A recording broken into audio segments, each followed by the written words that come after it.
Karoline Leavitt no tiene ningún aprecio por la verdad. Y es que eso ya no debería de sorprendernos. Porque claro, su trabajo en sí es mentir para Donald Trump. El problema para ella es que lo hace pésimo. Lo hace tan mal que termina nerviosa, termina atacando a la prensa o, peor aún, humillada en vivo como acaba de pasar. Vamos a ver ese momento glorioso, pero también vamos a hablar del congresista Robert Garcia, el cual, si es que no lo saben, ha sido nombrado como el demócrata de más alto rango en el comité de supervisión. Y sin duda alguna tiene varias cuentas pendientes, tanto con Karoline Leavitt como con esta administración. Antes de todo esto, señores, quiero que escuchemos a alguien que no se quedó callado frente a los ataques del gobierno en contra de la prensa. Y me refiero a Tarlow. Veamos lo que dijo. I don't know. That's just my view on it. I also don't know how many reporters there would be who got the opportunity to report that early intelligence brief on what had happened and wouldn't have put it out there. And then after it came from CNN, it was confirmed by other outlets. Listen, Donald Trump hates the press.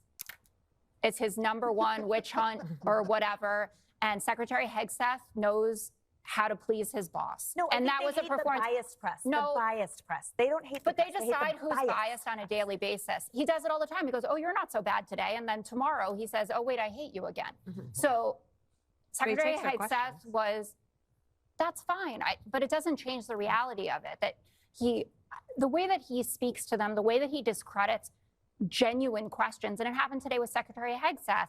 And the questioning about, what changed over the last 3 days, right? That you are now willing to say this was total obliteration when you said the reports are going to come in over time. And I know that it went well because we got the review from Trump, one of the greatest, most professional, and most confirming news conferences I've ever seen. The fake news should have everyone involved in this. We should fire everyone involved in the witch hunt and apologize to our great warriors. I haven't seen anyone minimizing the warriors, asking questions about where 400 pounds of 60% enriched uranium is not minimizing what these warriors did. And we should note as well that people in the intel community, they're warriors as well, and they get diminished constantly. It talks about the deep state, etc. The European intel agencies are reporting that the uranium is intact. Senator Chris Murphy, a Democrat. Wait, Jessica, the Europeans, we were telling them Russia was going to invade Ukraine for a year, and they were like, no, I don't see it. Listen. I think American and Israeli intelligence is much crisper. Well, the senators were briefed today. Tom Cotton comes out, and he said it was not part of the mission to destroy the uranium. Well, why wouldn't it be? If you thought that all the uranium was in Fordo, why wouldn't you have wanted to totally obliterate? Tal vez el problema no es que los medios estén sesgados en contra de Trump. Tal vez el problema es que Donald Trump está sesgado contra la verdad. ¿Será que alguna vez lo pensaron en la Casa Blanca? Pues parece que no. Por eso, señores, es que toca redoblar esfuerzos por desenmascararlos. Justamente también lo hizo Jen Psaki. Últimamente ha asumido el trabajo que debería estar haciendo Karoline Leavitt, pero lo hace con la verdad. Contesta preguntas, da información, en fin, lo que debería de hacer una vocera, ¿no? Y claro, eso dejó a Leavitt completamente expuesta y humillada. So it was another chaotic day in Donald Trump's America, another chaotic one in which they decided to hold a White House press briefing. And since Karoline seems to be following the same attack the press strategy as Pete Hegseth, figured I would take some questions. Rachel Scott, ABC News, kick it off. Just to follow back up on the meeting that the president mentioned about wanting to have this meeting with the Iranians next week. Clearly there's a willingness here from the administration to want to meet with Iranian officials. What is the holdup here in trying to schedule it? Are you experiencing any resistance from the Iranians? I mean, first of all, Rachel, let's all hope there is even a tiny, tiny iota of truth behind Trump's claim that there are discussions underway about a meeting with the Iranians next week. We did just strike them 4 days ago. We have no idea if that is actually true. But if it is, that would be good news. Because even if the military strikes last week had destroyed the program, which it seems pretty clear they did not, you can't bomb away knowledge or intention. That's what we were just talking about. And the Iranians still have key know-how to make a nuclear weapon. And after the last few weeks, I mean, they may also have increased intention. Who knows? Quick follow-up. And just one more, just on the goal of the meeting. The president mentioned yesterday that it may not be necessary to have an agreement with the Iranians. What is the purpose? What would be the goal of this meeting? Look, if there is an iota of a possibility for talks that could lead to negotiations, of course the goal is a deal. You need a deal to return inspectors who can have visibility into what the capacity is at the existing facilities and how much enriched uranium they have. We don't know that right now. We won't know it for a while, or ever, maybe. That was one of the benefits of the nuclear deal that Trump ripped up. This isn't about trusting the Iranians. It's about having the ability to verify what they're actually doing. You need a deal to do that. Okay, Karoline Leavitt, go ahead. In January, President Trump revoked security details for several former administrations, including Mike Pompeo, Mark Milley, and John Bolton. Given the heightened tensions with Iran right now, is he considering restoring those security details? That's an easy one, Karoline. Nope, not at all. Okay, Aisha Hasni, Fox News, go ahead. How confident are you that you'll find this leaker? I mean, first of all, Aisha, the story about the leaker and finding the leaker is exactly what Trump and Hegseth want you to be asking about in the White House briefing, which is maybe why you were asking about it. That aside, I don't think either of them have shown any care whatsoever to date about the proper handling of classified information. Do you? Trump was hit with 40 felony counts for his mishandling of classified documents. Pete Hegseth was texting war plans on Signal a few months ago. I don't think their search comes from a genuine concern about respecting classified information. That answers your question. All right, let's do one more. Brian Schwartz from the Wall Street Journal. One big, beautiful bill. There's conversations on the Hill right now about the Medicaid cuts. I'm curious if the final bill that the president's been talking about comes to him and it has Medicaid cuts in it, will he sign it, or would he rather just Congress do away with those cuts? Of course he will sign it, Brian. He just won't call it cuts. No Republican will. They will say they are necessary reforms. But no amount of spin changes the fact that the current bill would knock 16 million people off of health care, including 8.6 million on Medicaid, because of cuts. That's what they are, and no requirements. The only tiny sliver of good news here is that the Senate parliamentarian just blocked a number of the provisions in the bill for now, including some of the health care cuts that Republicans desperately... Sin duda alguna, una paliza brutal. Jen Psaki básicamente le mostró a Karoline Leavitt cómo se hace el trabajo que ella finge hacer.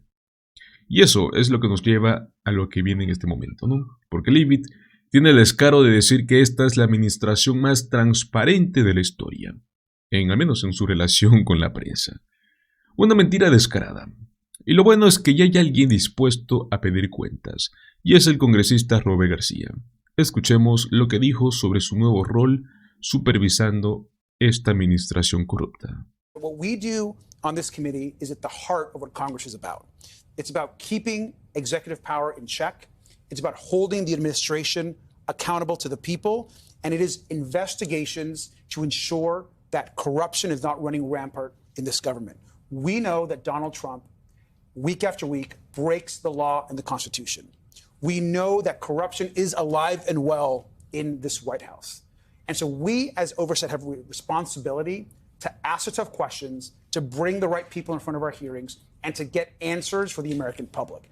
And at the same time, we have to make sure that we're making a progress in efficiency and effectiveness, that government is actually working better for the people. And so it's a huge responsibility, but we've got to take this on at this moment. We have to understand that you have a rogue president, a corrupt administration, and the richest man on the planet, as much as they like to say that they're not still coordinating, who has an unlimited amount of money to spend on elections and on influence.